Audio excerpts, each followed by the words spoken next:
extending the same welcome that please come and see us, see what things are going on. And next summer, if any of you are interested in possible summer work, like every other office, I can't tell you right now, but write me a letter and tell me what you want to do. And we do need supplemental help in the summer. And whether you're an architect or a landscape architect, the other two people that work with me in the department right now are both architects, strangely enough. One has worked in my private practice, so he's sort of developed along for several years. He and I just joined SOM, set up a department. I literally just moved my office from St. Louis, library, slides, and the whole thing into SOM. It's like a takeover, if you like. It wasn't really that way. But the other chap, an architect who's just interested in planning and landscaping, and he went for 2 years to Stockholm, worked with the park service there. He went to the Parks Department in Stockholm, Sweden. They take a certain number of American students each year. And if you're interested in that kind of thing, you could contact me and I'll get in touch, get him to give me the address that you can write to if you're interested in going there. He got the most amazing experience. I mean, he was given parks to design, neighborhood parks and some tot lots and things, and did a great number of site visits, but came back with just really very excited about landscape design and wanted to continue it. He wasn't just making coffee. He was very underpaid. It was a real poverty situation compared to what you might expect here in American offices. But he got a tremendous value in it. Some of the studies that he made were things that if you come and work for me next summer, I just can't afford to give you. It's just quite interesting. But we're like almost like a private consulting landscape firm within the SOM organization. Some of the other people that we met from the other studios, senior designers, etc., almost act like separate architectural firms within the firm. And I consult with them. The project merits landscaping, or there is a great deal of landscaping on it. I'm usually called in at the beginning. This is one of the nice things that's beginning to happen. There's quite a change. We're not a tacked-on service anymore. We used to be. Let me know when the slides are ready. Can you hear me up there? Okay. You ready? All right. But so we were called in at the very beginning. And one of the ways that we did it was to make as many friends as possible. We went there, as I was mentioning to some of your faculty members. One of the first things I did when I went there was I give a lecture program for about once a week for about 30 weeks. People just came at lunchtime, got a brown bag, and I talked about landscaping, I talked about architecture, and talked about some of the things that I was concerned about. And we really tried to weld ourselves in, to the organization, and we didn't turn anyone away who just suddenly came and asked us to name some tree, like I've got a building and there's 4 trees out front, should it be honey roses or maple? We weren't put off by that because we were trying to bridge the gap rather than standoffish, offended by that kind of question. We took it. And I think we've got a fair measure of success. We're currently running 20 jobs, things that are being. We're doing a prairie in Waukesha, Wisconsin. I'm going to show you that prairie this afternoon. I think it's a very exciting project we're doing for a General Electric factory. And that's what I'm hoping to do this afternoon, is to contrast with you some historic cultural gardens of England. I'm not going to talk about the history of the gardens themselves as much as the events leading up to their design, the way in which they're designed, the way in which space is used, and the articulation of large landscape design space. And then I'm going to show you this project in Waukesha, not to try and put it anywhere in relation to the quality, but to show you a current project we have where we are not so much using the naturalized landscape or the transferred naturalism, but using the natural ecology of that natural area as the main design theme in the project. And that's the re-establishment of a prairie. There used to be a prairie from,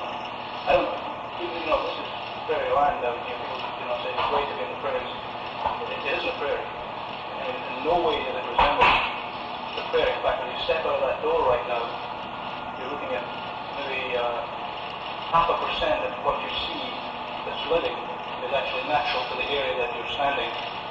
Okay, the green grass comes from Siberia, not from America. The wheat, doesn't even come from America. Okay, so we'll get into that as we go. So we've got all wires for sun. I'm going to trip over this thing, I'm sure. Am I operating this thing directly? No. Okay. What about focus? No, well, this doesn't seem to be a switch in here.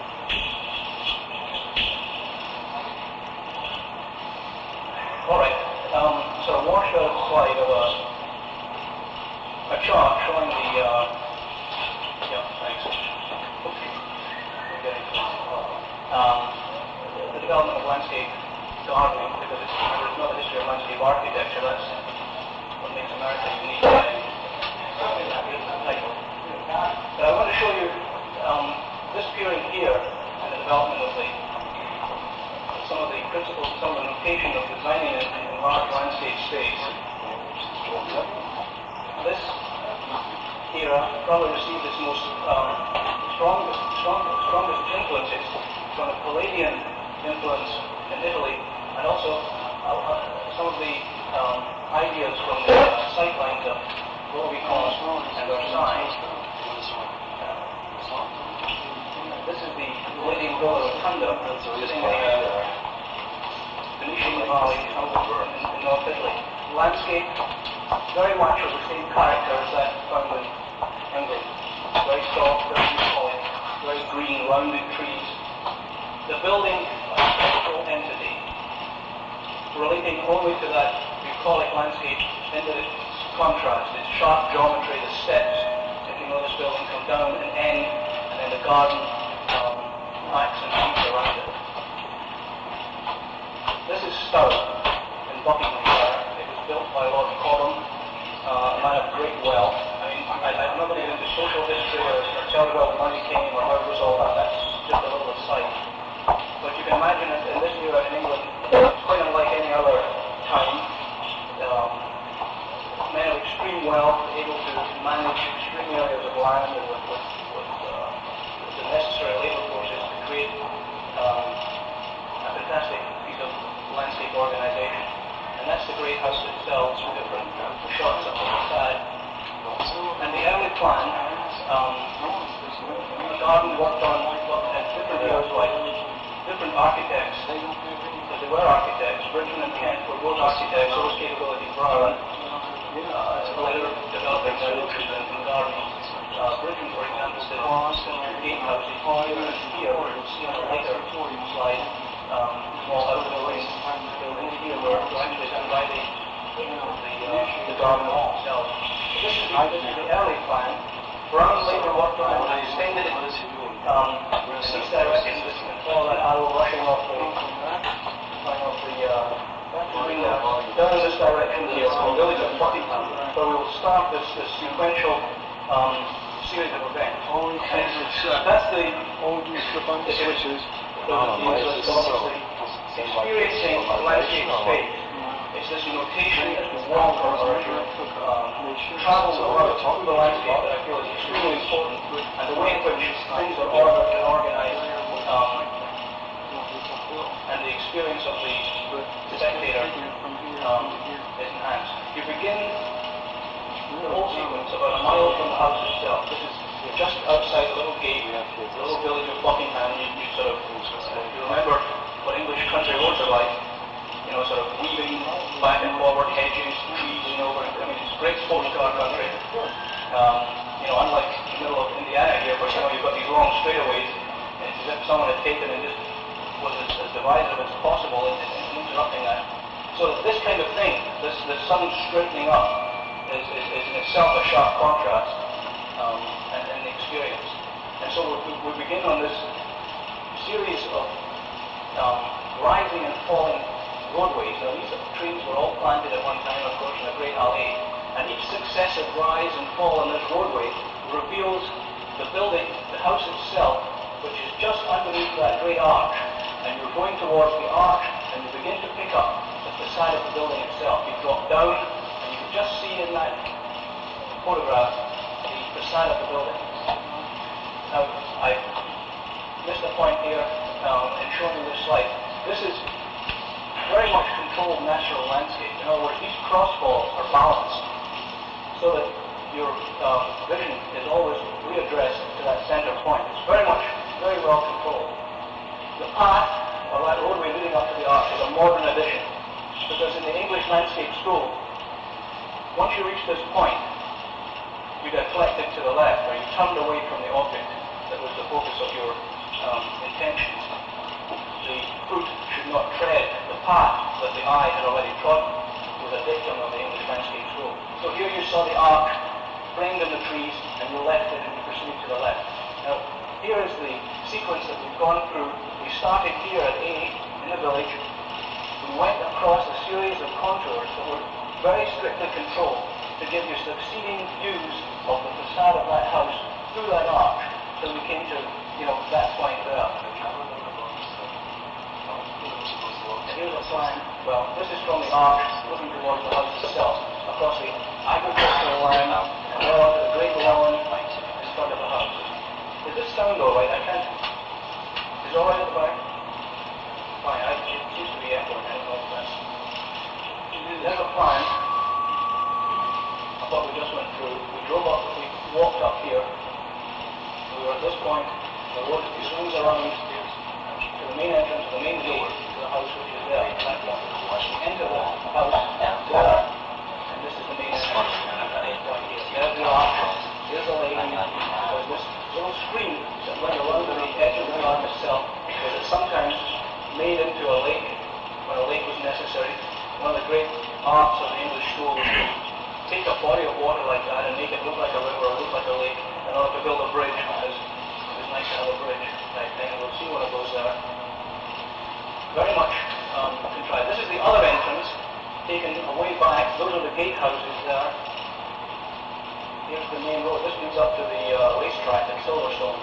This road here, and here's the main entrance to the house itself. And we go down. Here's the little stream that it parts as it goes around that area.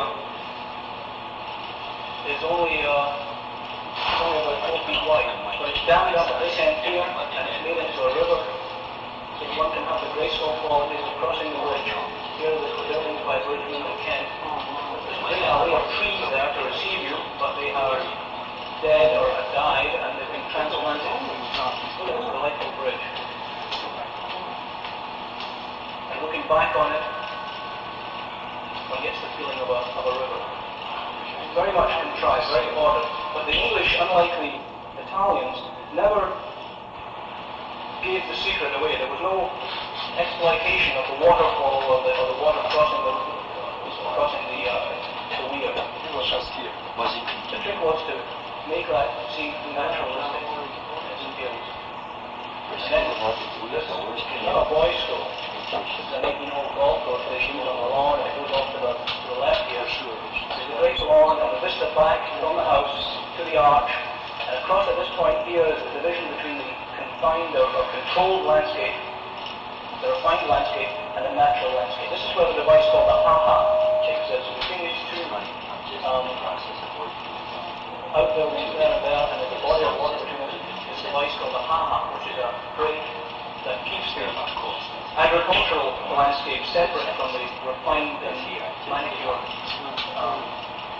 drawing of that sand. This is going rated on altitude. Like a ballpoint pen. Right. Here's the house. Again, that little stream made into in this case, a great pond with a river-like quality. There's a Palladian bridge over here. It's a vista. Foreshortening to the arch, two buildings, and off to the left here, an Elysian landscape. This is the Elysian gate. It's a small sort of pedestrian landscape off to the side, because everything that we're looking at is very much equestrian scale. The whole experience really is one of, it's almost like a movie sequence. You have been taken control by the events. And the events, notice, are always hard objects, sculptural things set down in that naturalistic landscape. The landscape itself, woven around it, the pattern is very, very strictly controlled. Notice that point. Very, very strictly controlled. The gate there, this is another view of that great lawn. I borrowed this slide from a friend who just returned from the tour of England and been there at the garden. And I think it is very important that the slides I have that were taken on a Saturday morning, there's absolutely no one around, but they use equestrian figures that I think are very important to the whole composition of the thing. Except for this, root motor car and some of the eye. But here's the view through the Elysian gate into this pedestrian landscape that exists close to the main lawn, and in the distance, the Palladian Bridge. So in space, every movement is controlled. You're never left alone. Each turn in the corner, each movement in space, you are connected with some other event that either draws you on, you're attracted as you walk down this lawn to proceed through this gate. It draws you in. It's almost like welcoming you, saying, come into this inner garden with that other vista. And unfortunately, like much of this inner garden, it is very much overgrown. The pond, which is the spring, the water source of this little garden. Can you see when I stand over here? I'm sorry. I'm over a bit. And here, the weir, to create the ponds that act in that garden. Again, much overgrown, very sad shape. I guess because it's a school that didn't have much funding. Here's the path that one follows around this inner garden sequence. This is a temple to English worthies. All these gentlemen must have been notables of the day. And then turning round, you suddenly find yourself looking at this gazebo across the lake, up on top of the hill, and it's just an event again, placed in the natural landscape, a place that you could walk to, maybe take a picnic basket and sit in, relating each one thing to the other. So the naturalism was very, very tightly controlled. The geometry overlaid on it, always relating from one object to the other. Here's the wall of the lake, and here's the very much overgrown. That beautiful little Palladian Bridge. The equestrian is now on that outer roadway. Looking from the bridge back to the little island. Walk along pathways. They're just turn it down. Pathway up on pathway. I think it's all the way down. One event after another. There you go. Grecian temple, the head of a little valley that is designed with the Grecian motif. As this landscape developed, and you must realize that it happened over a number of years, as the landscape styles changed, as the picturesque changed to the other side, different characters of objects were put down. Grecian building there. This is the temple to Man's Folly. This is another little statue on the island in the middle of the lake. So the whole thing, in dealing with the scale, I'm trying to get over to, I guess, the point I'm trying to make here is that it's tied very much together, I'm getting all entangled, together with a very strict geometrical relationship. At Prior Park, this is almost in the same part of the countryside, this is in Bath, there is one single controlled vista. The house itself, which was owned by the postmaster of Bath, who later sort of owned a granite quarry and therefore made himself rich, built this house overlooking this valley. This is the town of Bath, and there is just a one-shot organization in space of this bucolic rolling landscape, single tree, the Palladian Bridge, and the pond. And I was there, and this is about 68, I think. The pond was being dredged, and I borrowed this photograph that shows the vista a little bit washed out. You can see the pond, you can see the bridge, and you see the valley. It's a static, one-shot landscape. It's like a painting.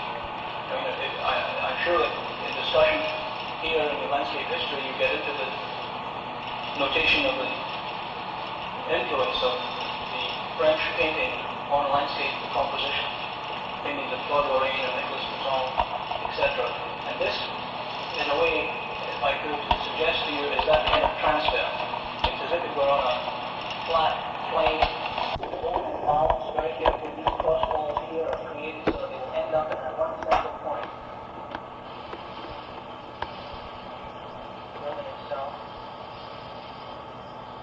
as an interested spectator, one tends to violate all the rules. You walk down the middle of the valley. The road down to the bridge actually comes down the side and around here, down to this point. And here's the view from the Blazing Bridge back to the building itself.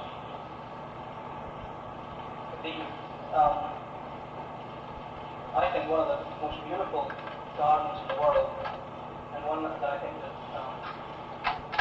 epitomizes this or brings to bear this point of spatial organization, the relationship of that overlaid geometry of parts on the natural landscape, is in this garden of Stavanger. It has in it the qualities of the larger landscape that we looked at Stowe. This is a pedestrian garden. It sounds derogatory to say a pedestrian garden. I mean, the experience is one of traveling or walking around this event. It takes me longer than about an hour to do it at a very relaxed pace.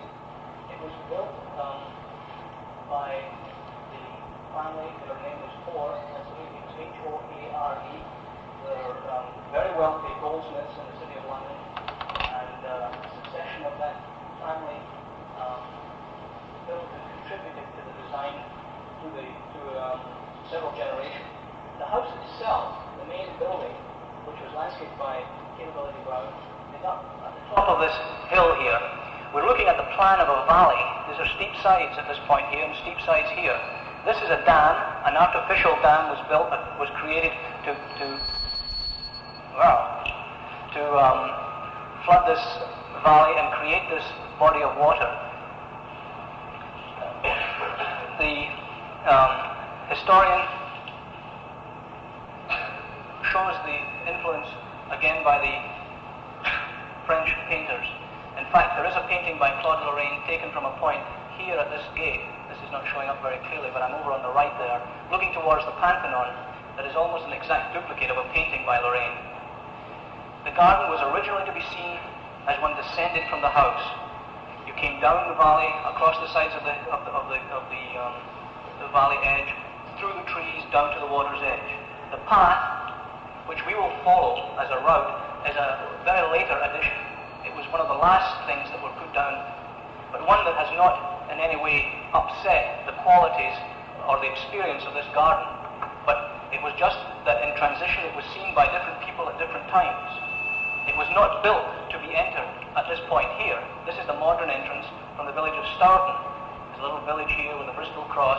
This belongs to the National Parks, or the National Trust, and visitors come now and park here and walk into the garden and go around in this sequence. Originally, when the first of the Henry Hoares built it, it was meant to be walked down to and seen from this edge, and the objects were seen across on the body of water at that point. The pathway, the gravel path, was added at a later date. And this is the entrance view to the garden itself, with the bridge, which we call after Palladio. It's not a Palladian bridge, but the style of it, the Pantheon in the background, and the body of water. The scene almost reflecting the painting by Lorraine. And then as one proceeds around the edge, on this path here, we come first to the Temple of Flora, which is a single-room building that catches the eye, or the eye is caught by the facade of the Pantheon, and one begins to, here's the temple, there's the bridge. We just came in that path there. We're walking in sequence up the right-hand side, and we'll come down the left. And here's some of the vistas along the edge of that garden. It is a national arboretum. It's got a collection of some of the finest specimen trees in all of England. So it's worth going there from that standpoint. It's just south of Bath. In other words, you can, if you go to England, you can sort of make that little triangular trip. You know, you can go to Stowe, Prior Park, the royal present at Bath, and you can come down this way to Stourhead. Critics now say that the edges are much too overgrown, that the original natural appearance was of a grass in the edge of the valley coming down, as this slide shows, to the water's edge itself. You see this great tree in the central island. And as we proceed up to the very top of the valley, remember, there's no water there. Everything that you see has been created. Man-made, naturalized landscape. To the basin of Diana at the very top, which is not the source of the water.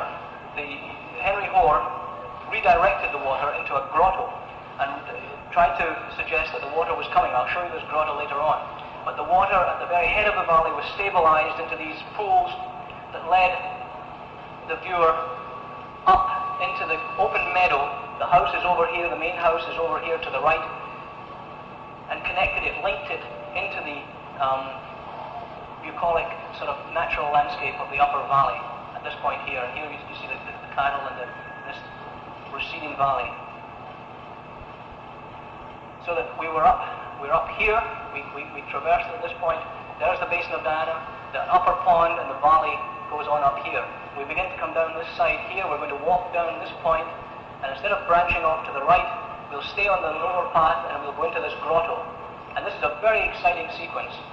You can imagine that you're in a sunny, sunlit day, which is very rare in Britain, very rare indeed. You're suddenly caught up in a cave-like pattern, winding steps, very rough sides. The sides of this grotto are sort of, you don't want to touch them, they're dank and damp. And all of a sudden, in the distance, you see the statue of Neptune, and there is noise at this point because there's a rushing of water on your right-hand side. So here, not only are they dealing with the visual experiences, but some of the other sensory experiences. You're starting to feel like you're going to end up in a cave that's underneath the water. Rough sides, the highlighted statue. Here's the plan. We came in there on the right. We came along those broken walls, and we're standing in that center room, and we look out through these jagged edges into that pastoral setting with our feet right at water level, and the noise in the background, and you know, just this great interplay of things begins to happen. It is so Fellini-esque. I mean, it's so cinema, so much like our modern cinema that you wouldn't believe the kind of things that go on. I mean, it just you know, you sort of come back out of it, and you're sort of in awe of that, just simply created by natural materials. And the contrast as you emerge from it into that dark pool and along to the little Gothic cottage, which is there by the side. It's used as a gardener's place to store tools, rhododendrons on the bank side. And as you come around to the Pantheon in the classic setting, the very crisp lawn on the outer edge, the dam now is on here. This is the dam that holds back this body of water. Is over on the left-hand side. Here's the Pantheon, back to the Temple of Flora, the bridge there, some of the other plant material around the edge, and then this delightful little cast iron bridge that crosses over, as you'll see in a later plan, this sort of leg of water goes up to the left, and you get this beautiful bridge. It's made of two plates of cast iron, one on one side and the other, held together at that point there and that point there, and the springing points by steel rods, and then just simply with very brief timber platform and a lovely restrained handrail, just enough to make you feel safe, but not enough to distract from the design of the curvature of the bridge. Beautiful piece of material design. And now we're onto the dam. We're walking along towards the Temple of Apollo, which sits up there at that point, and we're coming across this dam. Again, you can just hear, because they tried everything they could to lessen the noise of the water. The water is falling about 50 feet from that pool into that pool, and it is diminished. You know, you don't feel the water, because that gives the great trick of that very stable looking pond away. And we cross a roadway. There is a roadway leading from here. We used to go from London to Bath. The main roadway went here. We crossed it by going through a grotto.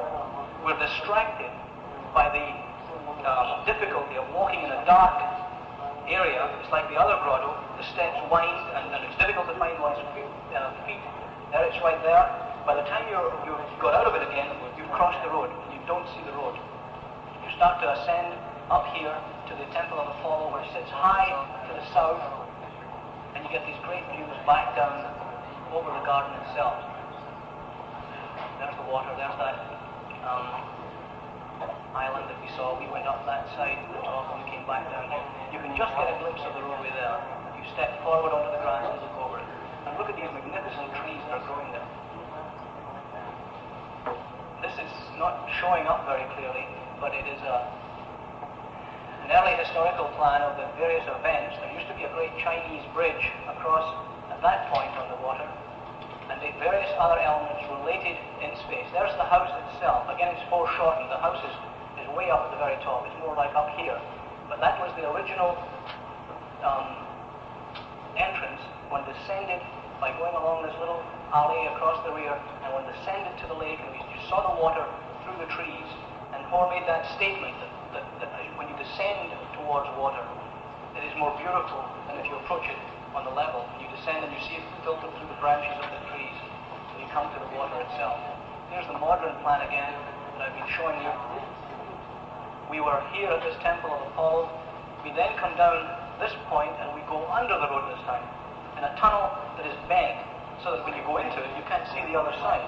And again, the sensation of fear is in height, and you're wondering if you're going to get back out or what's going to happen, and you emerge at this point here, and the sunlight and all of the sort of soft, wonderful, beautiful things begin to reenact all over again.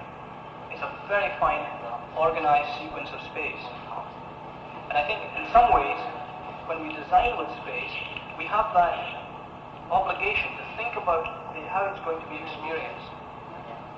So that in in landscape architecture, I think it's not a matter of making plans of parks or plans of roadways. We must understand them as sort of three-dimensional sequences. How is one object related to the other? I don't have time to draw all the parallels, and it's not my intention, but it's to leave this thought with you and this thing, that for roadway design or parkland design, you can begin to make these transfers of intention. We're in a different era. We're working with different monetary restraints, different environments even. The qualities of American landscape are quite different from those that we've been looking at. But the way in which you are controlled, the way in which you experience the landscape, I think is something that we can directly transfer. Now, if I could have the other slide tray, I think that's the last slide. I'd like to, as I said earlier, not try to put this on the same level of design, because it is for a different purpose, and it's at a different time, and it's not a bucolic landscape. It's the solution to a design problem that we had for a factory in Waukesha, Wisconsin. It will also show you some of the kind of breakdown that happens in an office, just simply because things are too difficult to control. We're dealing with a client who wanted a factory in production in 6 months. One of the things that SOM can do is to give you a building just as fast as you want it. We did a scope project, it was called. This factory was under production before it was completed and it was operating. And this is the kind of thing that a company like General Electric liked to hear.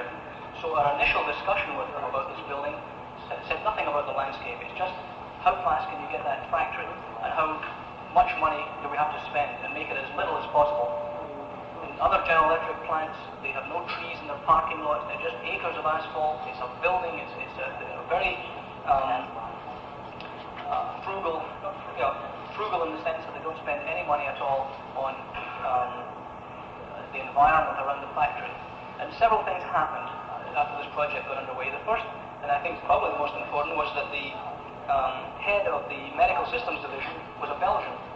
His name is Mr. Charlevoix, and he is a European, and he loves natural things, and he has just run havoc with the architects because he has asked for good design, and we were getting a building up, and he has expressed the same concern in the landscape. But his contribution in terms of softening off that very hard-nosed corporate client has been immense. And then as that happened, ideas that we had originally, we we had suggested that this 400-acre site, let me just proceed with the slides while I'm talking about it, because we did all of the analysis, where it should go. It had to keep the original number of employees. They were only to be moved 18 miles from the original factory site. All sorts of studies were done on the site itself, as to topography, the physiographic determinant stuff was all, that game was played. We looked at the soils and we looked at the way the place was built, but the choices are limited. You had to have that factory 18 miles away, and they had bought that land in Waukesha. All right? That's called economic determinism. This is the site. Beautiful farmland, none of it really of the original natural. It's very much typical American farmland. Shots were taken in the wintertime. There were good hedgerows of trees there, which were very helpful. But the building architects proceeded following that initial design with drawings that really dictated, I use that word purposefully, they really dictated, because of the nature of the factory production. The site planning in this case was dictated by the organization of the factory. You had to relate certain functions in the factory to certain other functions, and this is how it came about. Now, the factory isn't this size, it probably will be, it changes daily. It's very difficult to get a stable one shot at it and say this is the site plan. It moves around very rapidly. But we have built part of it. We've built this part, and we've built the office part here, which comes to this point, and we've built another facility, the dining facility here. These shapes all change. We're not now building in this area, and there was a great chunk of trees in here, which I've managed to save. You can see in this original plan, we just wanted to talk about saving that amount and build this great tube factory for making X-ray tubes. It's a medical systems division. They make X-ray equipment for hospitals, etc. So this building has been brought back. It's a very complex process, indeed, to arrive at a stable design situation. But somehow or other it's done. This is a model looking at the office. The main headquarters office is here in the center. The entrance from the frontage road is here. You come in this direction to enter the main administrative section. You come and enter this way for the parking lot for the employees, and they enter this great slab of our factory at this point. It's a one-story tilt slab construction, just natural exposed concrete. I really started on the job when it was under construction, or just maybe a couple of days before construction, and had to rush up to Wisconsin and find out if there was any trees that we could save, because there was great stands of bur oak and cherry trees that had been ignored because the initial site analysis had been done in the winter time, as you saw, and it gets pretty cold up there. No one goes running around marking trees. So we did manage to, as I'm saying to you, I'm explaining a complex of things that begins to happen to give you some touch with reality on a project like this. So we saved quite a few of those trees. We were concerned also about maintenance. General Electric had given no thought how they were going to maintain the following 200 acres of landscape that would be retained. It was going to be lawn grass that they're going to have to mow. We suggested using wildflowers and natural grasses. And this grew into the notion that they were going to use prairie grass as the solution to all the landscaping. And we changed our thinking, as it were, when we were midstream. This is an architectural study of the main office building. It's a model shot. It's come out very much like this. Here's the typical architect's rendering to persuade the client of the building. The main office building, sort of anonymous trees. They don't look like anything. But it really sells the building. And that was the original landscape plan that was developed. You can see the parking lots and the usual kind of tree-stamped renditions around the main building.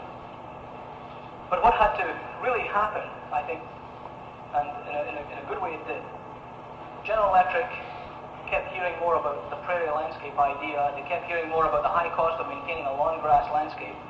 And all of a sudden they put one man on it, and he's been spending the last year in research on a prairie. It was as if I had just been given a consultant to research out how could we transfer this landscape into a prairie landscape, respond to the natural ecology of that site, retain the major stands of bur oak trees that were in the natural prairie there in that area. And in conjunction with this General Electric man, we got a professor from the University of Wisconsin in Madison, a man called Darrell Morrison, who has planted a prairie and has done a lot of research in it. And he came on board, and we began to get close to the kind of quality of landscape that might surround us. Ignore the factory. It has absolutely no, apart from some maybe architectural delights in the way in which it was built, it is a monolith of a structure. It does its thing inside. The office buildings are attractive, and we responded to those. But we thought that the landscape should take a reverse on itself and become quite different in character and quality. We also, in our discovery, as I mentioned earlier, or in our research, discovered that there was a prairie that existed from Milwaukee all the way to Madison before farming. The farmers came in, hired sod busters. They paid them something like $800 a week to get rid of the prairie.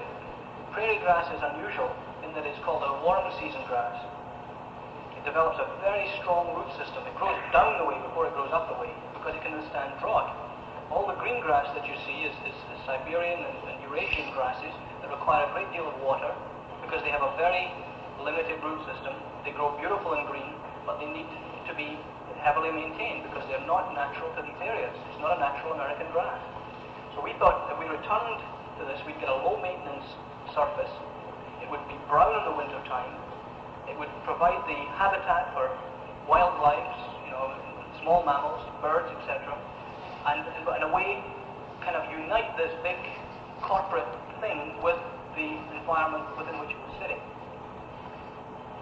And we sort of developed these early sketch drawings of these notions, because it had to be obviously phased. We've got a total of 400 acres, and within that toothed line there in the center is the first phase of construction. These buildings here, marked with a C, R, and that point there have been built. So we began mapping out a strategy. And one of the first working drawings that we made was a plowing diagram. Not a landscape, not a planting plan. We do have a planting plan, and we are going to plant trees. But the whole palette was reversed. Rather than thinking of things that were culturally appropriate or, beautiful red maples and things that did all these kind of events for you, we began thinking of things that would respond to being placed in a prairie. And so we began to think about prairie crab apples as opposed to the common crab apple. And we began thinking about bur oaks as the major tree, which grow there very well, and we found a whole stand of them already growing. And I think, in a way, although it was the sort of cart following the horse, we were beginning to get, I think, a really viable solution to this kind of project, and we will be watching this very carefully. It will take about 2 or 3 years to develop. It takes about 2 years to develop a prairie grass itself, because when you plant it, you don't see anything. The first year is just the same as it looked the year before, because the prairie grass develops a root system before it develops a head system. This is the row of trees that I saved. Some of them are bur oak. There are some ash trees in there. This is a typical farmer's hedgerow. There are wet and dry prairies. The grasses vary according to the altitude and according to the water table. In this drainage area, for example, coming through here, we'll develop wet prairie grasses. And these grasses, some more shots of the character of the landscape. This is north of the existing site. And that's that big stand of trees that were originally to be cut down that we're now saving. And we're going to put the parking lot on the far side of it. And employees will leave their cars in the parking lots and they'll walk through the trees to the building. There'll be the trees and then the building, rather than the way they want it is the building, the parking lot, and then the trees. So lots of really nice things that began to happen. We're cutting out some of the trees. There's a bur oak, huge, great, knobbly character, stands alone and looks really tremendous. There's the forest. This is at the other end now. We're at the west end. There you go. There's the bur oak. And this will become the tree of the character. On the far side, on the leeward side of that mass of trees, we found a great stand of little bur oaks right along here. There's about 40 or 50 of them. And we'll use these in transplanting them into those other areas as we develop the landscape. But these trees have to go. These cedars are very untypical. They're not in the character of that landscape. And we found later that this was a roadway up here to a farmhouse. And the farmer, of course, brought in other importing cultural things, cedars and things that are not native to that area, and give it a strange look and strange character, that break in that soft roundness. We'll leave these kinds of grass areas here because there are some native grasses in here. And this is the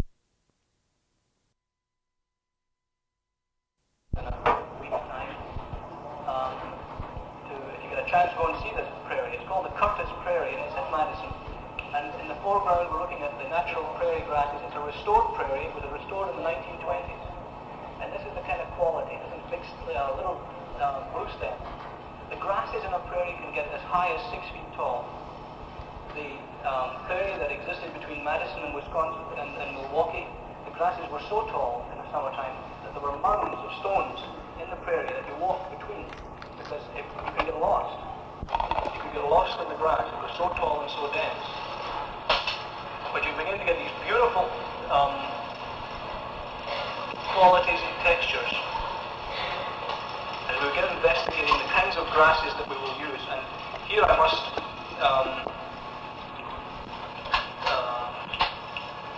show my lack of complete knowledge of what we're doing, because I have as I say, working with Darrell Morrison, who is the expert in this material. It's a completely new palette of plants, just as I have to learn about indoor plants when we did that building in First Wisconsin Center in Milwaukee. I have to learn a whole new palette of grass plants for this project. So I will admit to you my ignorance. This is called prairie dropseed, of all of these names of these grasses. But what we are going to do is control the height. In other words, when we're way out from the buildings, we'll have high grasses. As we get closer to the roadways and down towards the buildings, we'll begin to introduce lower grasses. So it's not going to, completely engulf the buildings. We will we will organize them. One of the other important things that a prairie grass brings with it are the forbs, the flowers that grow on a prairie. Some of the most beautiful that you can imagine. And as you saw from that original slide, this is called purple coneflower. Just blooms at different times. I think this is the Curtis Prairie in the summer. It's greening. As you remember, I said it was a warm season grass. It's brown in the winter time, comes back up in the summer, and it's then that it's green in late summer when it's warm. There's the purple coneflower again. This is goldenrod, showy goldenrod, which is not the thing that gives you the hay fever, the ragweed that sometimes grows with it does. This is not ragweed, but showy goldenrod. These kinds of things will develop in the prairie itself.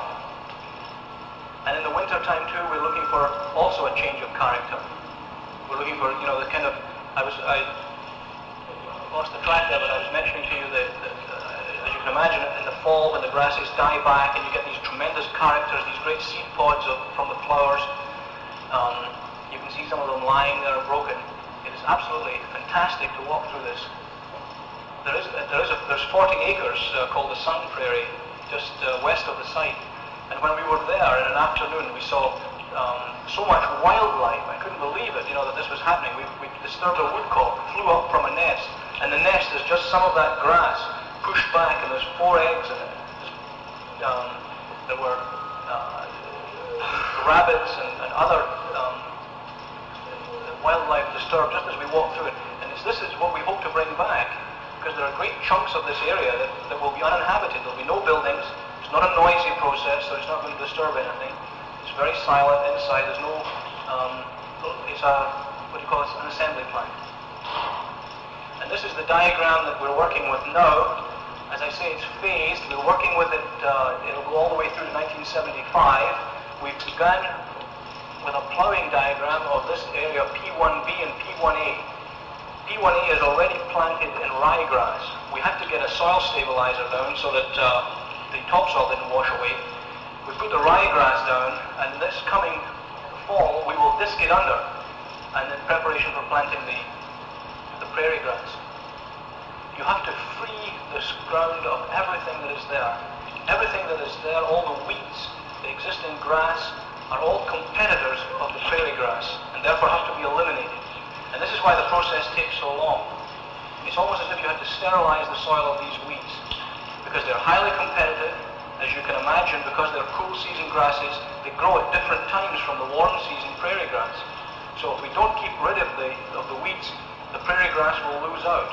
But once it is established, once we get it in that for that year and a half, the other grasses will never be able to come back, and neither will the weeds, because the root system of the prairie is so dense and so fibrous that it will prevent them from growing. But also it will require no watering, it will be relatively maintenance free. This is in Petworth in Surrey, Capability Brown's landscape with the beautiful bosks of trees. Just a finale there. I don't mean to contrast it, as I say, but just to show the differences in quality between the types of material used, silhouettes of these prairie forbs. Thank you very much. If there's any questions relating to that, I'd be more than happy to answer them.